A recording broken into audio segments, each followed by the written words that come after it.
Ivoire clair, avec Nathalie Barrette et Bianca Lucier d'Alpé.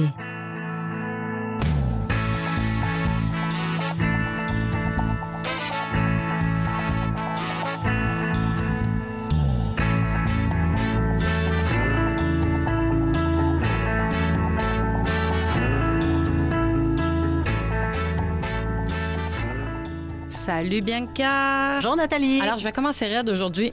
Pas de préambule.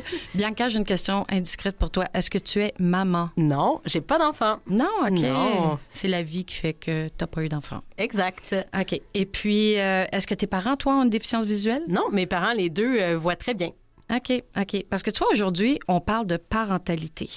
Alors, on souhaite mettre en lumière à la fois l'expérience d'une mère qui a une déficience visuelle, puis celle d'une fille qui a eu une maman. En fait, sa maman a une déficience visuelle. L'idée, c'est de souligner là, les défis, mais aussi les forces et les relations uniques qui émergent de cette situation-là. Alors, on a en studio avec nous, Bianca, deux femmes magnifiques. alors, on reçoit aujourd'hui Marie-Christine Ricignolo, qui est une femme d'affaires, qui est conférencière, qui est animatrice, mais elle est aussi maman qui a une déficience visuelle. Allô, Marie-Christine? Allô, allô. Et puis, on a la superbe comédienne Virginie Ranger-Beauregard, qui, elle, a une maman qui a une déficience visuelle depuis plusieurs années, hein, je crois. Oui, exact. OK. Alors, merci à vous deux d'être ici. Merci. Et toi, Bianca, avec ta touche et avec ta spécialité, je le répète tout le temps, je ne suis pas une spécialiste de déficience visuelle, mais je suis très bien accompagnée. Donc, tu es spécialiste en réadaptation à déficience visuelle. Mm-hmm. Alors, toi, ta spécialité t'amène à rencontrer des familles puis des parents qui vivent situation parentalité. Mm-hmm. Oui, ça arrive. Oui. OK, c'est bon. Alors, avant de commencer à parler avec nos deux invités, j'aimerais en fait vous faire entendre, Bianca et moi, on a jasé avec des parents, dont deux papas, Yann et Dany, qui ont les deux une déficience visuelle, puis qui nous racontent brièvement certains défis qu'ils vivent au quotidien, mais aussi vont nous raconter une petite anecdote. Alors, on les écoute, puis on revient en studio après ça pour jaser de parentalité avec Marie-Christine et Virginie. Donc, moi, les défis que j'ai en tant que père, c'est de reconnaître parfois s'il y a des problèmes au niveau de sa santé, je sais pas, des trucs sur sa peau que je verrais moins bien, ou s'il y a des petits frissons de loin. Il faut vraiment que je me rapproche, là, puis je suis pas tout le temps collé sur mon bébé pour voir ça. Là. Mais tout ce qui est les gestes de main, les gestes de bras, sourire, les yeux qui sourient, je les vois de loin, ça, pas de problème. Là. C'est plus les petits détails inhabituels qui sont plus durs à voir. Moi, les défis que j'ai en tant que père handicapé visuel, pour l'instant, c'est pas si pire que ça parce qu'il est assez jeune, mais il y en a quand même quelques-uns. Fait un principal qui est un défi dans ma vie normale aussi, c'est de pas pouvoir conduire. Fait que ça m'affecte pas moi personnellement, plus ma conjointe. Fait que c'est elle qui va toujours le porter partout. On y va le plus souvent possible ensemble, mettons à l'épicerie, des choses comme ça, mais des cours de natation que c'est moi qui va dans l'eau avec, j'aurais pu aller tout seul, mais je peux pas. La garderie, ben c'est toujours elle qui va le porter à la garderie. Si elle est malade, ben faut qu'on s'arrange, elle peut plus faire de télétravail parce qu'il faut aller le porter à la garderie, fait que ça, c'est un peu moins le fun.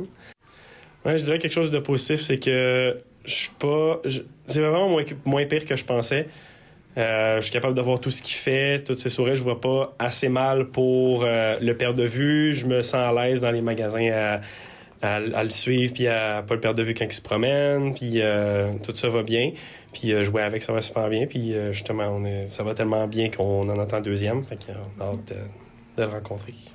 Moi, au début, j'étais pas habitué. Fait que j'ai eu une anecdote dont je me rappelle. Au début, quand j'étais pas habitué à changer les couches, j'avais tendance à me mettre le visage vraiment trop proche de son arrière-train.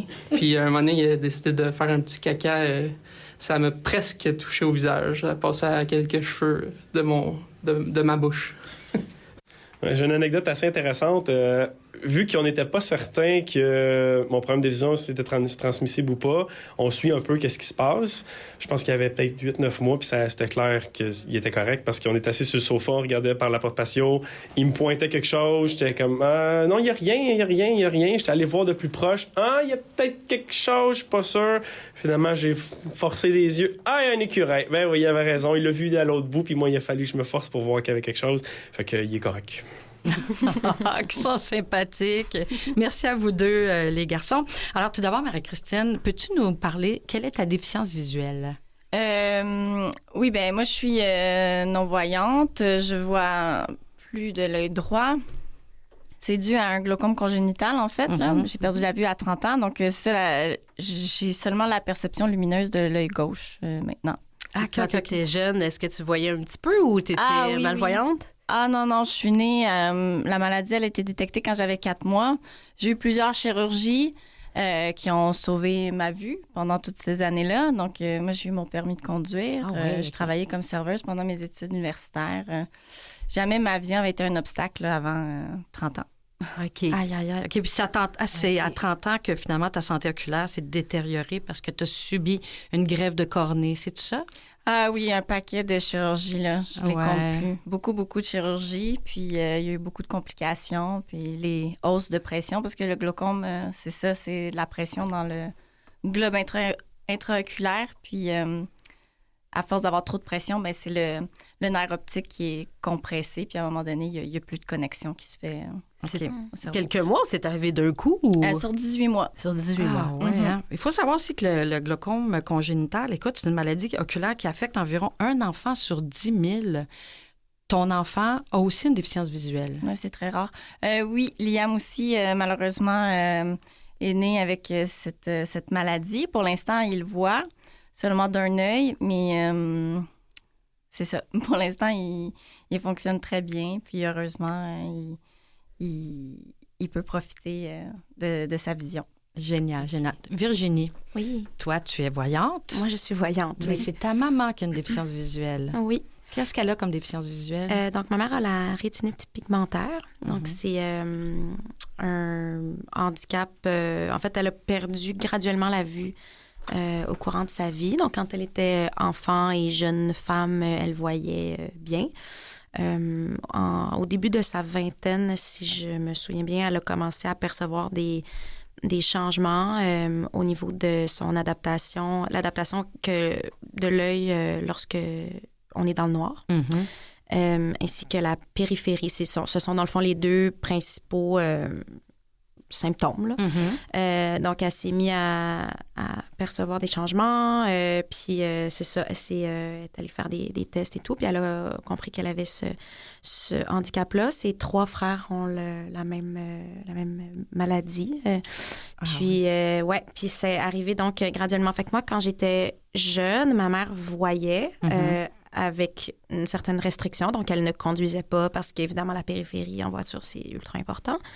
Il y avait comme quelque chose qu'elle ne faisait pas, mais elle était très autonome. Elle faisait à manger, elle m'amenait à mes cours de natation, justement. On vient d'entendre le témoignage.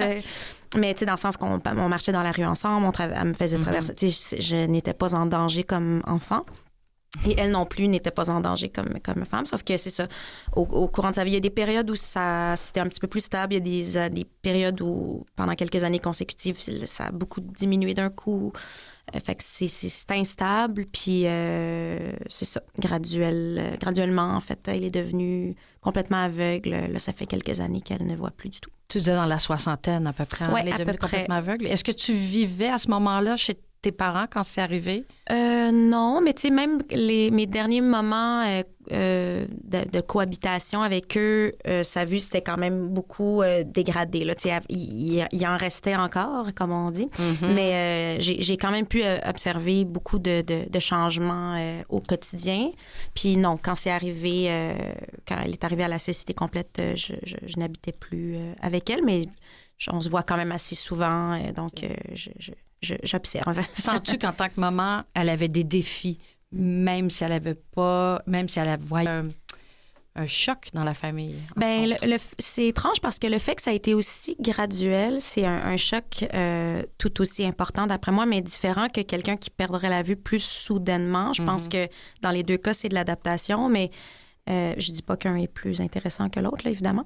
Mais dans son cas, elle, comme ça a été une perte graduelle, c'est comme si nous, il a fallu qu'on s'adapte. En fait, tout le monde était en constante adaptation tout le temps. Donc, c'est difficile parce que des fois, on fait... Tu sais, le cerveau veut placer des paramètres. Fait qu'on se disait, OK, ben là, elle voit plus telle affaire, mais là, elle voit ça. Fait que ça, c'est correct. Fait que là, on essaie de s'adapter autour de ça. Puis là, finalement, l'année d'après, là, ça, ces paramètres-là, ils fonctionnent plus soudainement. C'est comme c'est toujours toujours en train de chercher finalement qu'est-ce qui fonctionne pas, comment on s'adapte, des trucs pour s'aider à mieux communiquer.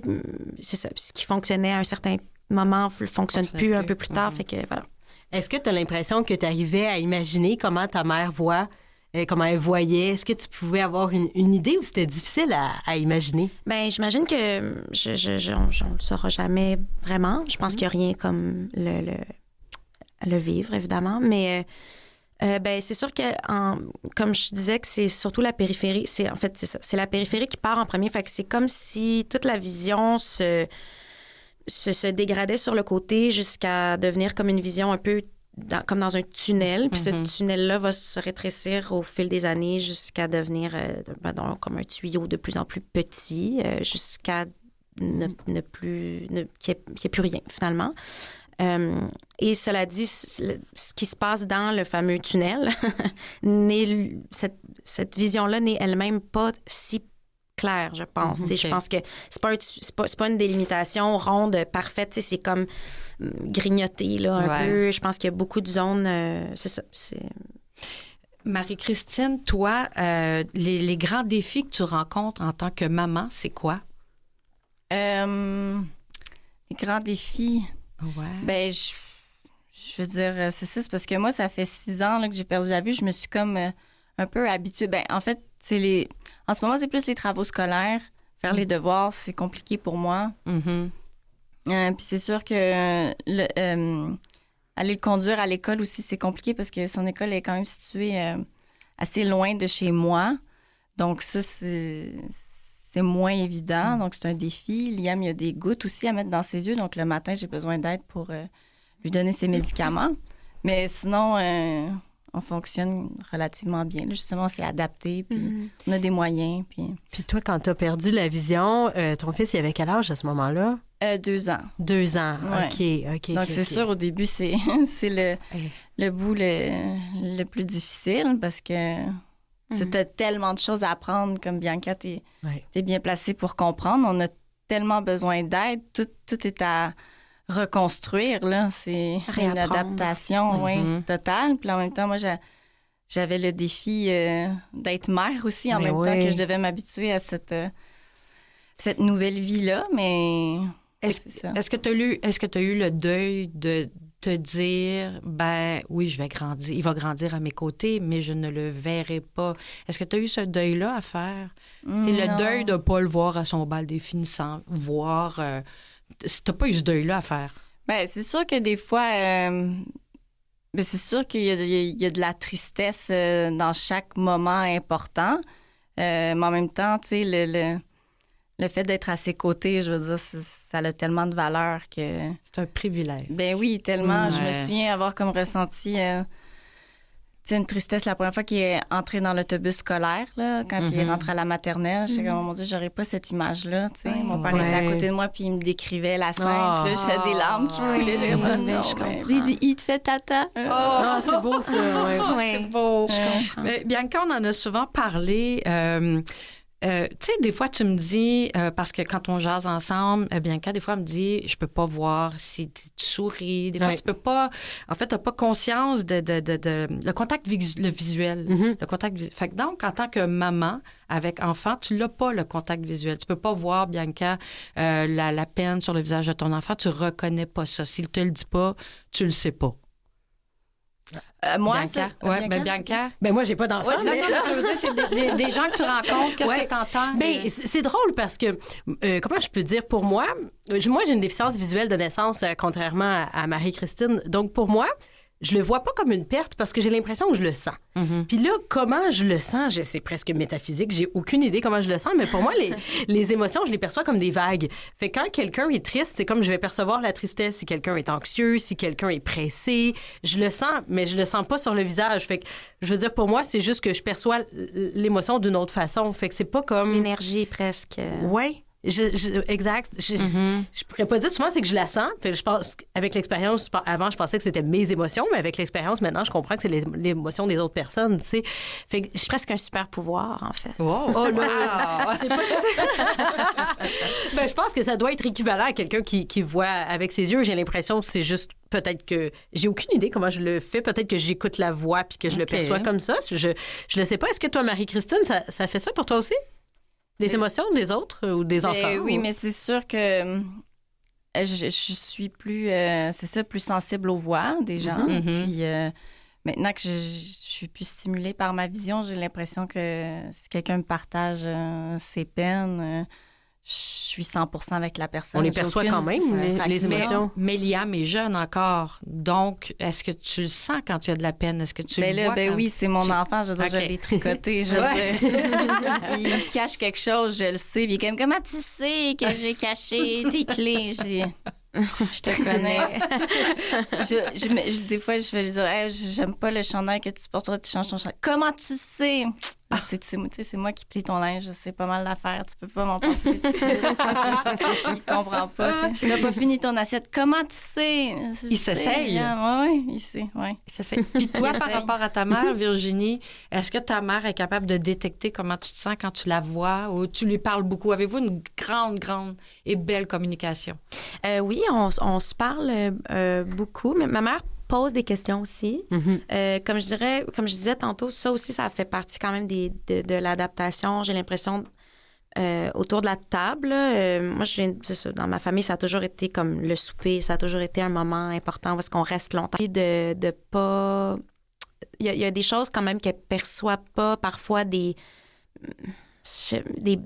blagues ou, tu sais, mettons, de l'ironie, mettons, ça va être un petit peu, à moins que ce soit vraiment évident puis que je dise une chose totalement l'inverse de, tu sais, qui va à l'inverse de mes valeurs ou de, bon, bien sûr, mais certaines pointes d'humour, des fois qu'elle perçoit pas sur le coup, ou, tu sais, des fois, c'est ça, tu sais, là, ma sœur a des enfants, donc souvent, on soupe avec eux, puis là, les enfants ont moins cette patience-là de laisser à chacun son tour le temps de parler. Ma mère a de la difficulté quand il y a 2 conversations à la fois.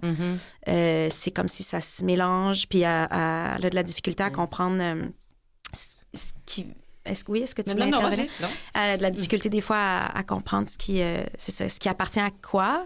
Puis avec les enfants, des fois, c'est plus compliqué. Ça rajoute du bruit ambiant et tout. Puis c'est ça, des fois, il va se passer une chose. Justement, un des enfants va faire une petite bête drôle. Puis là, on rit. Puis là, ma mère nous demande qu'est-ce qui se passe, pourquoi est-ce qu'on est en train de rire. Tu sais, je pense que elle, ça lui donne l'impression de rater des affaires. Puis on les lui explique, évidemment. Mais c'est sûr que ça fait sortir du moment présent, puis du spontané et tout. Puis ça, c'est quand même quelque chose avec lequel je sens que des fois, elle a de la difficulté. Tu sais, je pense que ça la rend triste des fois, je pense, de ne pas pouvoir être c'est ça, spontanément dans la discussion, puis de ne pas capter tout ce qui se passe, chose qu'elle faisait évidemment avant. Ta maman, c'est une artiste. Elle a étudié au conservatoire. Elle a étudié pour être comédienne. Pour être comédienne. Elle a été comédienne, en fait, au début de sa vie. Puis c'est en jouant au théâtre, entre autres, qu'elle a découvert, en fait, ce qui se passait parce qu'elle était sur scène, puis elle terminait une scène, puis là, les lumières se fermaient, les spots se ferment, donc c'est il y a un noir qui se produit, puis elle devait, pendant ce noir-là, se diriger en coulisses, puis à un certain moment, elle était comme, c'est ça, son œil s'adaptait plus. Elle était plus capable de se rendre elle-même en coulisses. Il fallait que quelqu'un vienne la chercher, ça aurait pu être dangereux qu'elle tombe en bas de la scène, évidemment. Fait que c'est, entre autres, de cette façon-là qu'elle s'est rendue compte qu'il se passait quelque chose avec ses yeux.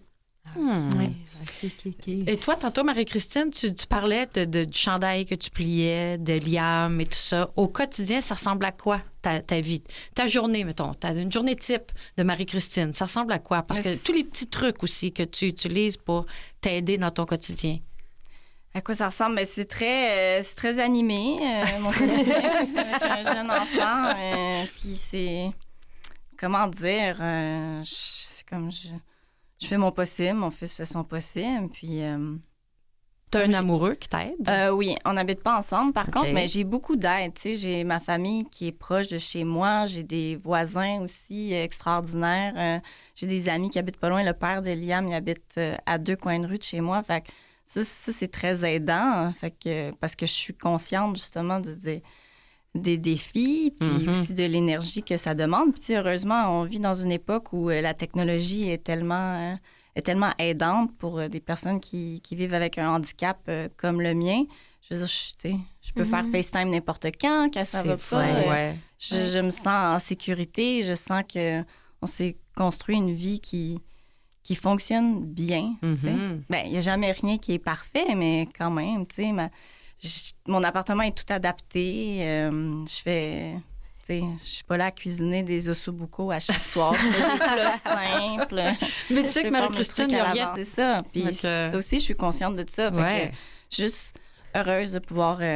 Ça ressemble à quoi, Marie-Christine? Tu dis que ton appartement est adapté. Tu sais, je pense que c'est pas tout le monde, mettons, qui sait de quel type d'objet ou d'aide on parle. Mais j'ai comme un assistant Google dans ma cuisine. Okay. Ça m'aide. J'ai la télévision qui a l'assistance vocale aussi pour ma télévision. Quand je dis qu'elle est adaptée, c'est pas mal ça. Il y a des commandes vocales. Oui, exactement. Puis dans ma cuisine aussi, j'ai comme quelques objets qui sont adaptés. Mais ça, les téléphones cellulaires, ils sont tellement aidants. Là. Maintenant, si je cherche ma canne de tomates, je fais juste comme ouvrir ma caméra puis ça me lit ce qui est dessus. Fait que ça va vite. Là. Mais sinon, comme ma laveuse, j'ai des points tactiles, mon lave-vaisselle. Tu sais, je peux pas partir une brassée chez mon chum, mais chez nous, ça va. Tu sais. Moi, je vais faire une petite plug pour une chose qui me concerne pas, mais une application qui s'appelle Be My Eyes, que j'ai sur mon téléphone. Tu peux t'inscrire soit en tant que non-voyant ou en tant que bénévole. Puis c'est partout dans le monde. Puis quand tu t'inscris, tu entres ta langue de communication ou tes langues de communication. Puis les personnes qui en ont besoin peuvent faire appel à tout moment à un bénévole dans le monde qui parle. Fait que moi, des fois, je reçois un appel de Be My Eyes. Je réponds, puis là, je vois dans le fond la caméra de la personne. L'autre fois, il y a un monsieur, c'est quand tu as parlé de ta canne de tomates que ça m'a fait penser à ça. Un monsieur qui avait comme des pots dans son armoire, puis était comme, tu sais, quand tu fais tomber du miel. C'est incroyable, je connaissais pas ça. Ouais, ou une fille à Mani qui m'avait demandé, il y avait comme deux chandails pareils sur son lit, puis elle me demandait si c'était celui de gauche ou de droite qui était le bleu, par exemple. Fait que... Est-ce que donc, tu es bénévole? Oui. C'est donc bien le fun. Oui. C'est extraordinaire. C'est très gratifiant. Ça arrive pas souvent. Je vous prie, il faut s'armer de patience, parce que c'est rare, les appels, parce qu'il y a beaucoup de bénévoles. Oui, ça doit. C'est rare que c'est toi qui réponds, puis des fois, là, il faut être en train de regarder son téléphone au moment où l'appel pop, puis peser dessus. Il faut être super rapide. Des fois, je pèse dessus, puis c'est comme, désolé, un autre bénévole a répondu. Je suis déçue. C'est tellement populaire. Tu te sers-tu de ça, toi, Marie-Christine? Non, mais je connais ça. C'est peut-être un jour, j'oserais l'utiliser, mais peut-être justement, je préfère appeler quelqu'un que je connais de mon entourage parce que on est tellement dépendant tout le temps de l'aide des gens, tu sais. Fait que... Peut-être un jour, j'oserais... Mais c'est ça, si t'es comme, je veux pas, tu sais, mettons, il est tard, puis t'es comme, je veux pas comme déranger, je sais pas, tu sais. Ouais, non, ça, je dérange n'importe qui. Je dérange tout le temps. Quand tu sais pas quoi porter, tu peux appeler. Oui, mais c'est aidant pour les gens qui sont... Mais qui sont seuls, en fait, qui ont moins d'entourage que, tu sais, t'es chanceuse de cet entourage-là, mais... Est-ce que mon pain est moisi? Tu sais, n'importe quelle question. Puis maintenant, il y a une version Be My AI avec l'intelligence artificielle où là, on pose la question, mais à l'intelligence artificielle. C'est une nouvelle dans les mises à jour. Ben, c'est dans Be My Eyes, il y a un onglet en dessous où c'est Be My AI au lieu de Be My Eyes. Mais là, on pose la question, on peut prendre un menu de restaurant photo puis dire combien coûte le verre de vin rouge. Puis là, il va nous dire la réponse, fait qu'il va traiter le texte et le contexte, dans le fond. Oui. Mais toi, t'as pas grandi avec toute cette aide-là, Bianca? Ben, je suis trop vieille pour ça, malheureusement. Trop vieille, franchement. Non, mais c'est que quand t'étais jeune, t'avais pas toute cette aide-là. Puis tu sais, je sais pas comment Marie-Christine ou Virginie, même ta mère, mais moi, je trouve que la vie, en tant que personne qui a une déficience visuelle, elle est plus simple aujourd'hui. Mon téléphone intelligent, pour moi, il a changé ma vie. C'est quasiment comme si je vois mieux parce que je peux faire tellement de choses avec que s'il fallait que je m'en prive, là, je trouverais ça difficile, tandis qu'avant, j'en avais même pas, tu sais. Juste, moi, j'utilise beaucoup la loupe du téléphone intelligent pour regarder quelque chose. Donc, je pensais tantôt, Virginie, quand tu disais, tu sais, rater les expressions des fois ou quand quelqu'un, je sais pas, montre un livre ou montre des photos, ben moi, je vois quand je grossis, fait que je prends mon téléphone puis je regarde en gros ce qui se passe. Avant, je ratais beaucoup de choses auxquelles maintenant, je peux avoir accès. Fait que... Je comprends. Je pense que ma mère a 70 ans, fait que je pense que toi, tu viens de dire que tu étais trop vieille et tu es un peu plus jeune qu'elle. Mais je pense qu'il y a aussi ça. J'ai l'impression que là, il y aura peut-être éventuellement une ouverture à ça, mais pendant longtemps, c'est comme si... C'est une génération qui, de toute façon, techno-wise est un petit peu moins, je sais pas, ouvert, habile, intéressé, tout simplement. Puis, fait que je pense il y a beaucoup de ce type de réflexe. C'est comme Marie-Christine, tu parlais de ton téléphone qui fait tellement de choses pour toi puis qui lit des choses beaucoup, pour toi. ouais. C'est ça, tu sais, c'est comme si je pense pas que ma mère a eu ce réflexe-là encore de faire appel à ce type de technologie-là, mais suite à ce balado, je saurais bien l'encourager. Ouais. Est-ce qu'elle habite seule, ta mère? Non, être avec mon père. Ouais. Toujours, ouais. Puis lui, il voit. Oui, mon père est voyant. Il fait le téléphone. Oui, c'est ça. Sauf qu'il y a quand même des moments où ils sont pas dans la même pièce ou pas dans la... Mon père a ses activités, il travaille, il joue au tennis. Tu as abordé brièvement tantôt le fait que les frères de ta mère ont aussi la même... Puis tu as abordé brièvement aussi le fait que vous vous êtes questionné. Parce que vous avez pas mal d'enfants dans la famille, est-ce que chaque enfant doit passer des tests? Il n'y a pas mal d'enfants dans la famille. Ma soeur et moi sommes les deux seuls enfants. Mes oncles n'ont pas eu d'enfants.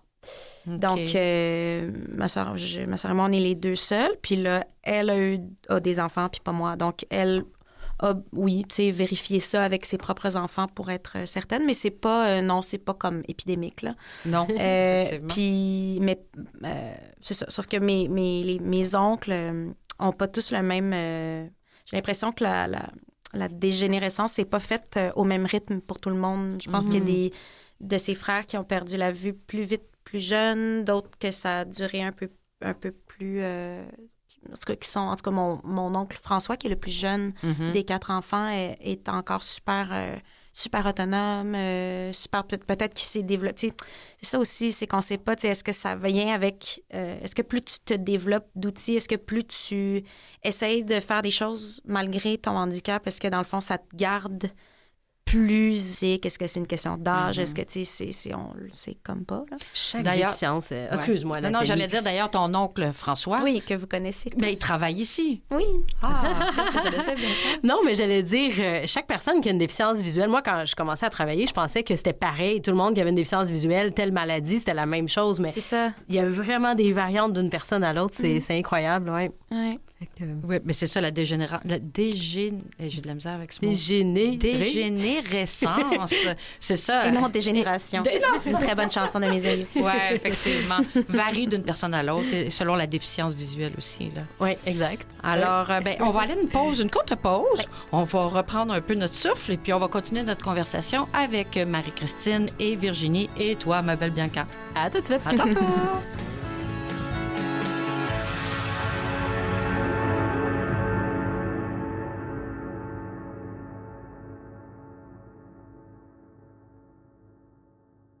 Vous écoutez Ivoire Clair avec Nathalie Barrette et Bianca Lucier d'Alpé. On discutait un petit peu hors onde pendant la pause et Marie-Christine, je t'entendais dire moi, j'ai eu certaines de l'aide quand même de l'extérieur, tu sais, pour m'adapter, puis il y a des choses auxquelles j'aurais pas pensé par moi-même. Quand tu disais ça, tu faisais référence à quoi? Qu'est-ce qui t'aurait... quel type d'aide t'as eu qui t'a aidé avec ta perte de vision? Oh mon Dieu, mais tellement, puis je demande tout le temps de l'aide, là. Moi, je trouve ça le fun parce que ça encourage justement à faire des nouvelles rencontres. Puis, l'aide qui m'a beaucoup aidée, c'est sûr d'avoir été mis en contact avec la Fondation des aveugles du Québec. Ça a sauvé ma vie, là, parce qu'ils m'ont aidé à me loger. Fait que ça a été comme une grosse étape dans ma réadaptation. Puis, l'Institut Nazareth et Louis Braille, j'ai eu beaucoup de réadaptations. J'en ai encore parce que, tu sais, il y a des nouveaux endroits que j'ai envie d'apprendre à me déplacer. Donc, l'orientation en mobilité, ça, c'était très, très aidant pour moi. Puis ça l'est encore aujourd'hui. Mais, mon Dieu, c'est partout, là. J'ai comme je dis, oui aux ressources puis à l'aide. Le bon pilote aussi, qui m'a tellement aidée. Qu'est-ce que c'est, le bon pilote? Je connais pas, moi. On va faire une plug au bon pilote. Oui, faisons une plug. Je cherche des commanditaires aussi. Là. C'est un service d'accompagnement pour les personnes non-voyantes. C'est pour nos rendez-vous médicaux, admettons, parce que quand tu vas à l'hôpital, tu sais à quelle heure c'est ton rendez-vous, mais tu sais jamais à quelle heure tu sors. Oui. Fait que c'est le fun comme d'avoir quelqu'un sur qui tu peux compter qui va venir te rechercher parce que le transport adapté aussi, ça peut être compliqué à ce niveau-là. Fait que... Est-ce qu'ils font ça? Excuse-moi de t'interrompre. Oui. Est-ce qu'ils font seulement la portion transport ou ils peuvent t'accompagner physiquement jusqu'à l'intérieur? Ouais. OK. Ouais. Le RAM aussi, on a des bénévoles. Le RAM, c'est le regroupement des aveugles et amblyopes. Il faut que tu m'aides, là. Du Montréal métropolitain, je pense, Eux aussi, ils m'aident beaucoup. J'appelle des bénévoles, des fois, pour aller magasiner, parce que j'aime ça, aller magasiner. Alors, tu vois, même si tu es bien entouré, tu fais appel à des organismes, des associations pour t'aider, alors qu'il y a bien des gens qui n'osent pas demander de l'aide. Mais c'est parce qu'ils les connaissent pas. C'est qu'on vit pas comme dans une société où l'information est facile à obtenir, tu sais. Donc, on a un besoin. C'est clair qu'il y a de l'aide pour ce besoin-là. Il faut juste comme être connecté à nos besoins. Puis toi, qui t'a dirigé vers ces ressources-là dont tu parles? Bien, j'ai eu une travailleuse sociale au départ là, avec l'Institut Nazareth et Louis Braille. J'ai l'impression de te regarder. Quand je regarde dans ta direction, tu la regardes. Je ne suis pas l'Institut. Tu la regardes. Non, mais c'est la travailleuse sociale qui m'a beaucoup aidée. Puis... comme j'ai dit, la Fondation des aveugles du Québec organise souvent, on a une belle salle communautaire, puis on a des cafés-rencontres. Donc, juste pouvoir échanger avec la communauté des personnes handicapées visuelles, bien, ça aide aussi beaucoup à comme avoir des ressources. Écoute, je vais te donner mon nom pour aller magasiner avec toi. Ah oui! Wow. Parce que c'est le fun quand tu dis je magasine, on magasine entre filles. Ben oui, j'adore ça. Je vais te donner mon nom pour être bénévole. On y va, tellement. Ça, c'est clair que je vais m'en rappeler. J'ai ton numéro de téléphone en plus. Oui, garde ça précieusement. J'adore magasiner. Mais c'est ça, donc demander de l'aide, c'est important. Mais Bianca, toi, tu aides et tu accompagnes, comme je disais tantôt en début d'émission, t'aides des gens, des parents. Mais est-ce que des accompagnements pour aider les parents? Oui. Si, exemple, c'est ça, c'est une déficience visuelle, mais que ton enfant n'a pas ou que ton enfant en a, peu importe, est-ce qu'il y a des aides spécifiques, des gens qui aident ces parents-là? Oui, puis en fait, c'est qu'on y va tout le temps selon les difficultés. Puis, tu sais, que ce soit à l'Institut ou dans les autres centres de réadaptation, l'idée, c'est qu'on y va avec ce que la personne trouve difficile, comme c'est ce qu'on appelle dans notre jargon les situations de handicap, les petits bugs, les choses qui marchent moins bien.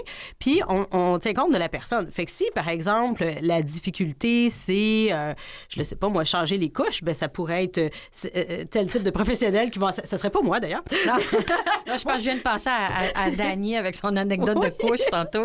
Ah oui. C'est vrai. C'est peut-être pour ça que j'ai pensé à ça. Ouais. Mais bref, ça serait, par exemple, la technicienne en éducation spécialisée qui pourrait donner des stratégies au niveau des activités de la vie quotidienne. Moi, je suis plutôt spécialisée au niveau de l'informatique. Fait que moi, j'ai déjà aidé des parents à trouver des solutions pour les devoirs, justement, comment on pourrait donner l'accès aux devoirs, quelles technologies on peut utiliser. Tu sais, comme... Fait que, dans le fond, c'est que les solutions vont être selon le problème rencontré. Mais oui, il y a des services pour les parents, puis il y a des façons de s'y adapter. Puis je pense que ce qui est important en dehors de l'Institut, un peu comme tu le mentionnes, Marie-Christine, c'est d'être connecté sur la communauté puis les autres personnes, parce que j'ai l'impression que d'échanger, je sais pas d'ailleurs, Marie-Christine, si tu as eu cette opportunité-là de discuter avec d'autres mamans qui ont une déficience visuelle, est-ce que tu as échangé des trucs avec d'autres parents? D'autres parents, ben j'ai des... Ben oui, quand même. J'ai échangé, mais je sais qu'il y a l'ACPEV. Oui. L'association des... Je ne vais pas bien dire. Mon travail aujourd'hui, c'est de donner les acronymes. On va dire les acronymes, Bianca. Excusez-moi, un petit fourré. L'Association québécoise des parents d'enfants handicapés visuels. Merci, Bianca. Voilà. Bienvenue. Puis ça, ils font tellement des beaux événements. Moi, j'ai connu ça tard, mais ça fait... Oh mon Dieu, c'est tellement nourrissant pour le cœur, là, tu te rends compte que c'est ça, t'es pas tout seul. Parce que la pire chose, c'est de se sentir seul, je pense. Ça détruit le psyché, ça détruit l'estime. Puis, je dirais qu'en général, dans la vie, quand tu vis quelque chose de difficile, c'est bien de se rassembler, de se retrouver et de parler avec des gens qui vivent sensiblement la même chose que nous. C'est de se retrouver. Fait qu'en tant que maman, ça doit être tellement... enrichissant de rencontrer ces autres femmes-là, ces autres mamans-là? Oui, je pense que oui, mais aussi, je sais pas, c'est parce qu'il y a quelque chose avec le handicap visuel, comme, admettons, la mère de Virginie, elle dit qu'elle est plongée dans le noir. Tu sais, c'est quelque chose de très difficile à imaginer, je pense, parce que, tu sais, même quand on vit une situation difficile, une dépression, admettons, mais quand t'es ta vision, c'est 80% de l'information que ton cerveau il reçoit. Là. Fait que quand tu n'as plus accès à ça, là, avant que les autres sens prennent le relais, là, c'est long, là, s'adapter à ça. Fait que t'es comme tout le temps avec toi-même à broyer du noir, tu sais. Au sens propre et figuré, hein? Oui, c'est ça. Ouais. Fait qu'il y a quelque chose de très tricky là-dedans. Puis justement, il faut briser cet isolement-là, tu sais. Tout à fait. C'est comme un double isolement. Ouais. La vue puis ta personne, tu sais. Est-ce que toi, ta maman, il y a quelque chose, comment je vais dire ça? Parce qu'on a parlé de plein de ressources et tout ça. Est-ce qu'il y a des choses que tu voudrais dire à ta mère ou aider ta mère dans quelque chose en particulier ou déjà avec son conjoint, dans sa vie? Est-ce qu'elle a toutes les ressources nécessaires? Ben, comme je disais, je pense qu'on continue de s'adapter, en fait. Là, c'est ça qui est étrange, c'est que des fois, moi, je ressens de la culpabilité de comment ça se fait qu'on n'est pas super rodé, genre. Comment ça se fait, tu sais, puisqu'elle vit avec ça depuis longtemps, comment ça se fait qu'on n'a pas... Ben, je veux dire, on l'est jusqu'à une certaine mesure, mais des fois, je suis comme... on a encore des défis, il y a encore des choses que j'apprends, puis d'un côté, c'est beau, c'est le fun de continuer d'apprendre puis de s'intéresser, mais des fois, c'est ça, des fois, je me dis, écoute, comment ça, je sais pas, comment ça, il y a comme des dossiers qui sont pas réglés depuis longtemps? Est-ce que c'est parce qu'on a mal communiqué là-dessus? Est-ce que c'est parce que moi, j'ai pas offert assez d'aide? Est-ce que, tu sais, des fois, mais elle ne me fait aucun reproche, Ben non, évidemment. Là, c'est moi qui me sens comme ça. Mais fait que oui, il y a plein de choses avec lesquelles j'aimerais l'aider, mais moi non plus, je ne sais pas comment. Mais je te dirais qu'en général, on ne sait pas comment. C'est vraiment niaiseux ce que je veux dire, mais quand on s'est rencontrés, Bianca et moi, on se connaissait pas du tout. Puis les premières fois où on a déjeuné ensemble, on déjeunait au Biblos, petite plug, parce qu'on aime ça aller déjeuner là. Puis là, je me sentais mal à l'aise parce que je ne sais pas. Ben en fait, je sais pas en fond, on sait pas comment aider. Ouais. Puis on veut pas non plus brusquer, on veut pas non plus blesser les gens. On veut pas, tu sais, je disais à Bianca, quand je vois une personne non-voyante ou malvoyante, peu importe, dans la rue, est-ce que je devrais offrir mon aide? Écoute, c'est quelqu'un que je connais pas, mais ça doit être la même chose avec un proche. Mais tu sais pas trop comment... Oui, c'est ça. Mais tu sais, dans la rue, je pense, excuse-moi, on n'arrête pas de t'interrompre, vas-y. Ben non, j'ai rien dit encore. Non, mais t'as levé la main. Tu veux parler, puis tantôt, vas-y. Ben, je dirais la première chose, c'est juste de demander. Tu sais, c'est très bien ce que vous voulez, puis mettez pas, comment je peux dire, les situations de handicap sont inévitables. Ça se peut pas avoir une déficience visuelle puis que tout est réglé puis c'est la fin de l'histoire. Ils vécurent heureux et eurent de nombreux enfants. Non, la déficience visuelle, c'est toujours un défi. Puis je pense que la plupart des personnes qui ont une déficience visuelle, on le sait. Et on le sait, puis c'est pas aux personnes qui ont une bonne vision de porter ce poids-là. C'est un poids de la vie qui est un petit peu inévitable, mais je pense que juste le fait d'offrir de l'aide, est-ce que je peux t'aider? Puis la personne qui a une déficience visuelle, si elle en a besoin, elle va la prendre. Si elle n'en a pas besoin, elle va dire non merci. Mais il n'y a pas à avoir de malaise. Je pense que quand il y en a un, c'est qu'on pose la question, puis souvent, ça va finir par se régler. La personne va dire non, merci, c'est bon, je connais le chemin. Ouais, OK, je vais prendre ton bras. Ou, tu sais, c'est ça. C'est d'ouvrir un espace, je pense, où n'importe quelle réponse pourrait être accueillie. Tu sais, en tant que personne qui a une déficience visuelle, moi, quand on me dit est-ce que je peux faire quelque chose pour t'aider, je veux dire, c'est merveilleux parce que je sens que je peux répondre oui ou non. Ce que je veux. Ouais. C'est ça, exact. Oui. Oui, je sais pas. Ouais. Mais puis, tu sais, par rapport, c'est pas ça le sujet d'aujourd'hui, je le sais, mais tu sais, par rapport à l'inconnu dans la rue dont tu viens de parler, Nathalie, c'est aussi. Je pense que nous, de notre point de vue, ça se voit, quelqu'un qui est en train de faire ses petites affaires puis qui est bien correct, puis quelqu'un qui est arrêté, regarde autour en fait, tourne la tête, qui cherche comme une aide perdue, là. C'est ça, quelqu'un qui a l'air perdu versus quelqu'un qui, tu sais, fait que moi, quand je vois quelqu'un, mettons, avec une canne blanche, d'immobile sur un coin de rue, alors qu'il pourrait traverser parce que c'est vert, je lui demande est-ce que vous avez besoin d'aide pour traverser? Mais s'il est déjà en train de traverser puis qu'il fait ses affaires, ben j'ai pas le poignet vers le bras. Non, là. surtout pas le toucher sans l'avertir, mais bref, en tout cas, après ça, je pense que c'est toujours bienvenu de poser la question, mais je pense qu'on le voit quand même, quelqu'un qui, sans dire qu'il est en détresse, mais tu sais, quelqu'un qui a un peu plus besoin d'assistance que quelqu'un qui est correct. Puis des fois aussi, comme dans les tâches ménagères, est-ce que ça peut être tu sais, ta maman, si tu lui offres de l'aide, Ouais. est-ce qu'elle peut réagir non, je suis capable ou... Elle va toujours me dire qu'elle est capable, C'est bien ça, sûr. ouais. Mais ça, maintenant, j'y demande même plus. Je le fais Tu pour le elle. fais, hein? Non, mais c'est parce que rendu là, c'est juste se rendre service, là, comme... Ben oui. Tu sais, comme quand je vais chez mes amis, je descends mon assiette, là, dans le sens que c'est pareil, mais moi, souvent, en tant qu'être là, je vais comme faire toute la vaisselle, puis ma mère me dit non, laisse faire ça, je vais le faire quand tu vas être partie, puis je le sais qu'elle va le faire, elle le fait tous les soirs de sa vie, mais ben là, moi, je suis là, puis moi, mes 2 yeux fonctionnent bien, puis ça va aller plus vite, puis on parle pendant ce temps-là, puis c'est plus simple pour toi, puis ça me fait plaisir de te rendre ce service. C'est vraiment la moindre des choses. Là. Ouais, Tu sais, j'aimerais ça effectivement. pouvoir faire plus, mais c'est ça. En même Elle le temps, veut peut-être même pas, hein? Ben, elle est rodée, tu sais, elle a son Heureuse, petit ben quotidien, oui. elle a ses trucs dans la Ben maison, oui. elle se débrouille, là, tu sais, elle peut passer du temps seule à la maison, elle s'arrange, tu sais. J'ai une question que je me pose, Virginie. Ouais. Quand tu étais adolescente, par exemple, ou plus même enfant, puis que sa vision commençait à diminuer, Ouais. quand tu avais des amis à l'école, tout ça, comment t'abordais avec eux la déficience visuelle de ta mère? Est-ce que c'était un sujet dont tu discutais parfois? Ben oui, dans le sens que fallait que je prévienne, là, dans le sens Ouais. que ne serait-ce que juste pour pas que mes amis, entre guillemets, trouvent ma mère bizarre, là, tu sais, Ouais. dans le sens qu'à partir du moment où tu sais que la madame ne voit pas bien, il y a bien des affaires qu'on trouve moins étranges là, dans son comportement. Fait que oui, puis tu sais, je veux dire, ça arrivait, j'avais pas le choix de le dire à mes amis parce que ça arrivait que, mettons, suffisait que je sois avec une amie qui me ressemblait, tu sais, qui était de la même grandeur que moi, avec les cheveux de la même couleur que moi. Puis là, ma mère, des fois, la regardait, elle, en pensant que s'adressait à moi. Puis là, je disais, ah non, moi, je suis l'autre petite fille. Mais tu sais, ça, c'est pas grave. C'est à la limite, c'est cocasse, puis c'est pas... On s'en fout. Mais oui, c'est sûr. Moi, j'en parlais. Dès que j'invitais quelqu'un chez moi, fallait que oui, c'est sûr que je lui disais que ma mère...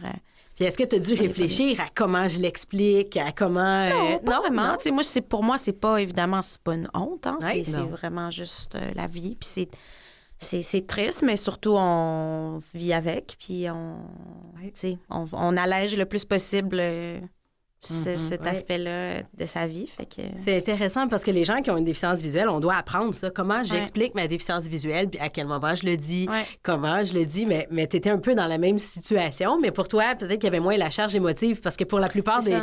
des personnes qui ont une déficience visuelle, quand c'est invisible, de commencer à le nommer, c'est une grosse étape. Oui, ouais, c'est ça. Mais je me souviens, oui. Puis moi, j'ai quand même observé un changement chez ma mère de comment elle le disait avant versus comment elle le dit maintenant. Tu sais, Ah je pense ouais. que je pense que ça sort plus facilement maintenant. Puis c'est normal, ça fait partie de toutes ces adaptations dont on parle depuis tantôt. Mais... Ouais. Et toi, Marie-Christine, par rapport à Liam, ton fils, comment tu lui...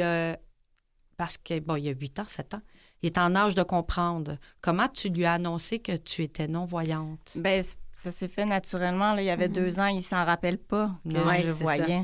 Fait que, il trouve ça bizarre. Hein, tu conduisais? De la misère à croire à ça.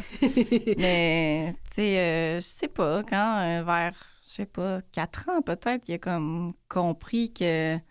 Ouais, il a commencé. Ouais, ben, il a commencé aussi à m'aider à éviter des obstacles quand on marchait sur la rue. Tu sais, mettons, il me tenait la main, puis là, à place que ce soit ma canne qui détecte, mettons, un bac de récupération, c'est lui qui me tassait, puis il me le disait, tu sais. Donc, à partir de là, je pense qu'il s'en est Vers 4 ans, rendu compte. il faisait ça à peu près? Je pense, ouais.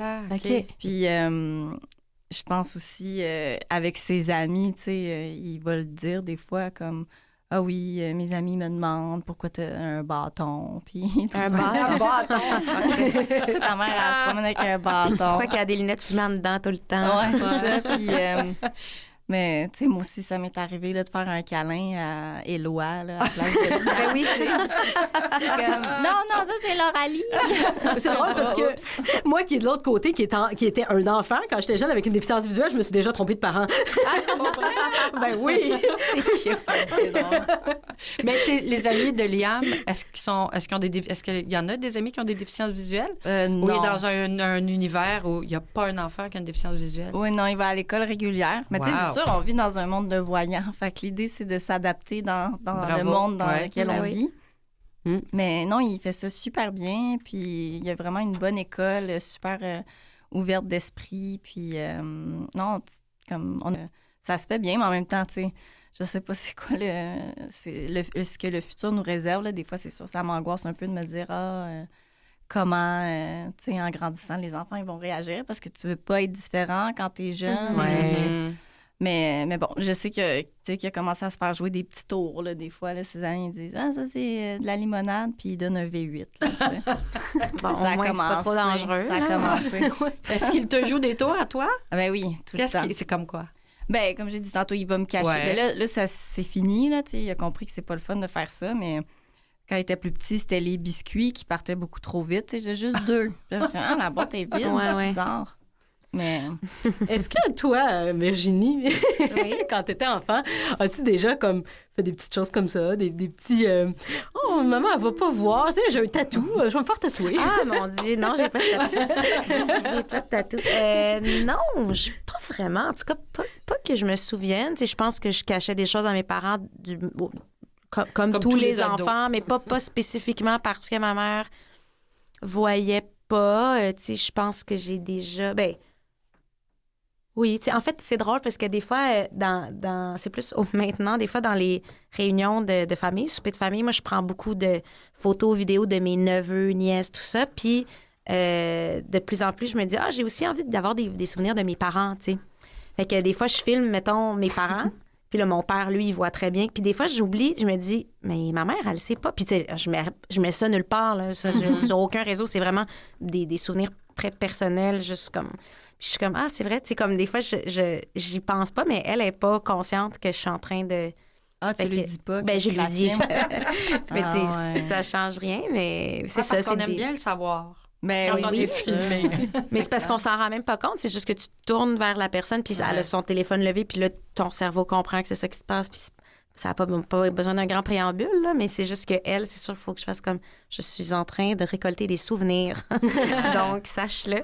Puis avant, elle aurait remarqué ça si une caméra était devant Oui, elle. oui. Ouais. Est-ce qu'il y a quelque chose, toi, en tant que maman, que tu aimerais dire aux autres mamans qui ont une déficience visuelle? Est-ce qu'il y a quelque chose que tu aimerais transmettre? Une connaissance, un truc ou de ton quotidien? Là, c'est une colle que je te pose. Hein? Mais, tu sais, moi, je veux dire, c'est la plus belle expérience de ma vie, être mère. Là, c'était mon plus grand rêve. Fait que, je veux dire, je pense qu'avec la vue ou sans la vue, je veux dire, c'est un bonheur, c'est une joie l'amour à chaque jour de pouvoir guider un être humain comme dans la vie. Là. Fait que puis, je veux dire, tout le monde fait des erreurs, là, voyant, pas voyant, tu sais. Puis de pas avoir peur de se tromper. Je pense que c'est ça le meilleur conseil, c'est qu'on a tellement toujours peur de faire des erreurs. On fait des erreurs tout le temps, avec ou sans la vue. Ça n'a pas rapport. Puis quand les enfants sont plus vieux, ils nous reprochent des trucs des fois. On fait « j'avais pas vu ça comme ça », mais où effectivement, on fait, en tant que parents, on fait des gaffes. Ben oui. Vu ou pas, voyant ou pas voyant. Oui, puis tu sais, je me rappelle, Liam, quand il a intégré la garderie, tu sais...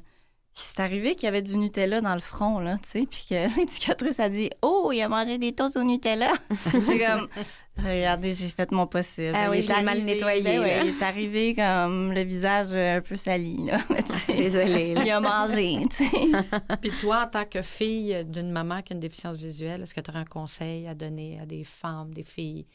Tu sais, il y a déjà un défi entre une mère et une fille voyant, en tout cas, enfant-parent, là, tu sais, mais c'est comme le classique mère-fille. Tu sais, des fois, c'est un peu plus... il y a un peu plus de friction, un petit peu plus tendu. Puis j'ai une super relation avec ma mère, puis je l'aime. J'ai pas eu une grosse crise d'adolescence intense, mais on a des caractères, des fois, qui peuvent un petit peu s'accrocher.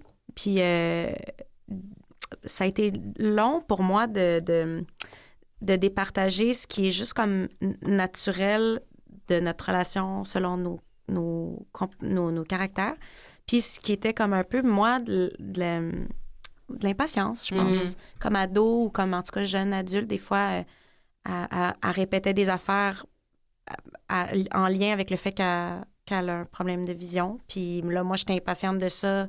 En tout cas, bref, excusez, c'était une réponse trop longue. Mais oui, patience, puis s'intéresser, puis poser des questions, puis... ouais. Est-ce que tu penses, Virginie, que ça apporte quelque chose, le fait d'avoir une mère qui a une déficience visuelle, est-ce que tu penses que ça t'a apporté une maturité ou je sais pas, quelque chose que tu n'aurais pas eu autrement ou que tu n'aurais pas eu l'opportunité de développer autant jeune? Ben, je trouve pas que je l'ai développé jeune, justement.